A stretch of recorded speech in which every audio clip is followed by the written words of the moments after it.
ஒவ்வொருவரும் தனித்தனியாக ஜெயம் பெற வேண்டும்.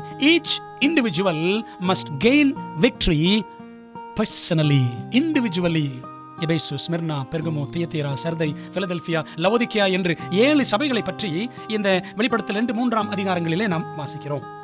அப்ப அந்த 7 சபைகளையும் ஆண்டவர் சொல்லும் பொழுது ஜெயங்கொள்ளுகிறவன் எவனோ, ஜெயங்கொள்ளுகிறவனுக்கு அப்படின்னு திரும்ப திரும்ப சொல்றார். ஒவ்வொருவரும் தனிப்பட்ட முறையிலே நாம் ஜெயம் பெற வேண்டும். எல்லா சபைகளிலும் இருக்கிற தேவனுடைய பிள்ளைகளுக்கு தேவன் கொடுக்கிற செய்தி இதுதான். பாருங்களேன், வெளிப்படுத்தல் 2:7 ஜெயம் அப்படின்னு ஆண்டு தொடங்கிட்டு 21:7 சொல்றாரு, ஜெயம் கொள்ளுகிறவன் எல்லாவற்றையும் சுதந்திரித்துக் கொள்ளுவான். அந்த ஜெயம் என்பது எவ்வளவு முக்கியமான ஒரு வார்த்தை. Revelations most important word. ஜெயிக்கணும். ஒரு ஜெயமுள்ள கிறிஸ்தவனாக, ஜெயமுள்ள தேவ பிள்ளையாக நாம் வாழ வேண்டும். இந்த உலகத்துல பாவத்தோடு பிசாசோடு ஏங்க இவ்வளவு போராட்டம் போராடிட்டு இருக்கிறோம்?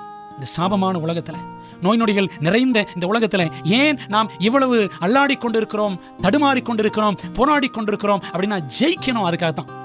ஜெயித்தால்தான் எல்லா ஆசீர்வாதங்களையும் சுதந்திரித்துக் கொள்ள முடியும். இயேசுவோடு என்றென்றும் வாழ முடியும். அப்படி ஜெயிக்கும் பொழுதுதான் ஆண்டவர் நம்முடைய தேவனாய் இருப்பார், நாம் அவருடைய பிள்ளைகளாய் இருப்போம்.